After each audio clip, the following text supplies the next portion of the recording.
Trump has been pardoning people. Trump has been pardoning people. We were waiting with bated breath. The big one was, is he going to pardon the Tiger King? Because the Tiger King... No, it's true. The Tiger King, for those of you who've seen the Netflix documentary, that was the first week of lockdown in March last year, was all the Tiger King. That was all anyone was watching and talking about. And this guy has become sort of he is an absolute right-wing lunatic, and he ran for president himself. And then he didn't get anywhere, obviously. Yeah. And then he supported Trump like mad because he's very much like Trump. And he is now serving 22 years for trying to have in the most inept job I've ever seen of hiring a hitman to do away with a rival of his who had a rival zoo, Carol Baskin. Yeah. And also he was done for executing some tigers that had grown into beyond cubs and he could no longer afford to maintain. So he's not the fun character that can be portrayed. He's in prison. He's not in prison by accident. There are a couple of issues there, although 22 years is a crazy long time for if you look at the incident. So his lawyers petitioned and went, we believe Trump is going to come good for us, and they got a limo outside the prison, on the morning, waiting for Trump to issue his pardon. So let's have a look at who actually did get pardoned. In his final hours in office, President Trump issuing a flurry of late-night pardons and commutations, including one for his former chief strategist, Steve Bannon, who helped Trump win the White House in 2016. Last year, Bannon pled guilty to charges he defrauded Trump supporters who donated millions to an online campaign called We Build the Wall. Bannon among those accused of stoking the flames ahead of the Capitol riots, saying on his podcast the day before the attack, "All hell will break loose tomorrow. All I can say is strap in."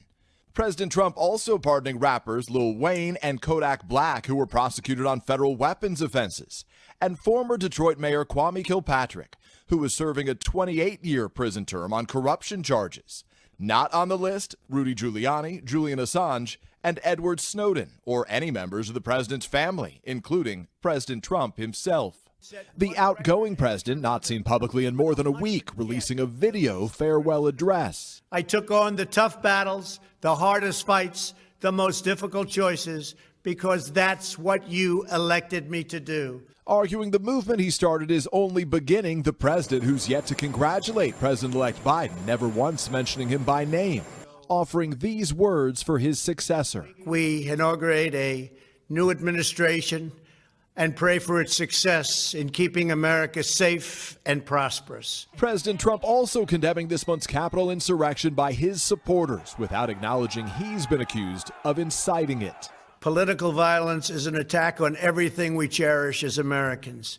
It can never be tolerated. Ahead of the president's impeachment trial expected to begin within days, the Senate's top Republican Mitch McConnell, who says he hasn't ruled out voting to convict President Trump, unequivocally denouncing him for his rhetoric before the riots. The mob was fed lies. They were provoked by the president and other powerful people. President Trump skipping time-honored transfer of power traditions like welcoming the incoming president and first lady. Mr. Trump is instead eyeing a celebration of himself, departing the White House for the last time this morning, hours before Biden is sworn in, choreographing his send-off at Joint Base Andrews. The president said to have requested a red carpet, a color guard, even a 21-gun salute. But many top Republicans will not be there, including Vice President Mike Pence, who, unlike the president, will attend Biden's inauguration at the Capitol. Okay, so Steve Bannon, let's just get into this. Not only is he the most dishevelled human being ever, you think he'd look in the mirror and someone had something in his head would go, have a shave, sort your shirt out, just sort your hair out. The guy looks like a demented bagman, wandering the streets. Does it look like an Eskimo? Oh, get out. Are you going to leave that alone? Is that a thing now? You're going to be T-shirts, merch with that on? Just that description again, go on. Unshaven, dishevelled. No, he said an Eskimo. Sort your hair out. You don't know why. Why is there a thing that Eskimos are scruffy? But I didn't begin. And I don't think I'm scruffy. I've tried my best. I didn't begin. Anyway, right, back to this. Steve Bannon. why was he up, and why is this so bad, what's happened? Obviously, they touched on it, that he was raising funds for Trump's wall. Yep. And then it turned out that he had taken the money and not given it to the wall. So he basically collected loads of money from the public, hundreds and hundreds of millions, and then took the money. Well, here's what they've missed out there. He actually spent it on this, if Kris can find the picture. He decided that it would be a great idea to start a right-wing boot camp to produce future leaders that believe in taking down the New World Order. And he bought a monastery on a hill in Italy that looks like it's out of a James Bond film. It looks like the lair of Blofeld with his white cat.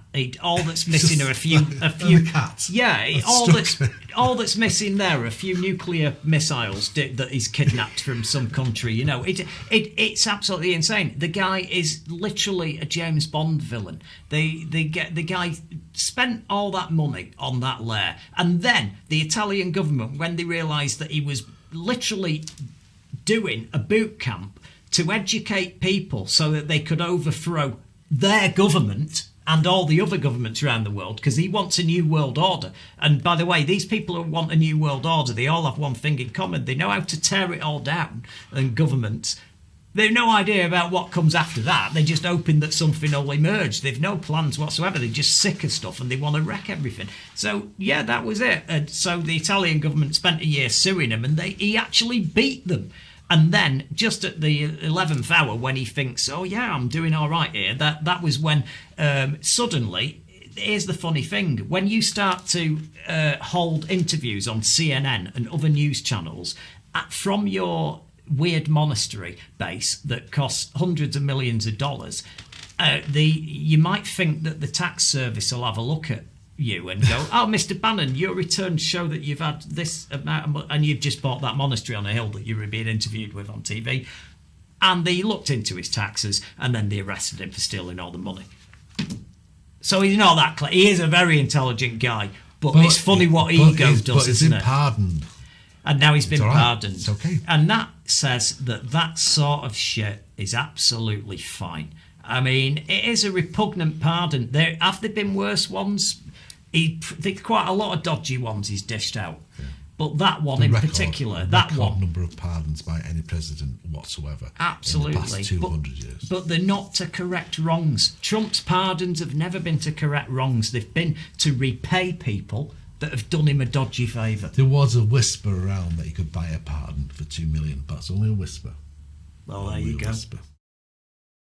Thank you for watching. I'm impressed. You've passed the IQ test and got this far, so let's press that button to do the last thing that helps us. It's got subscribe on it, you can't miss it, and please ring the bell for notifications of future videos.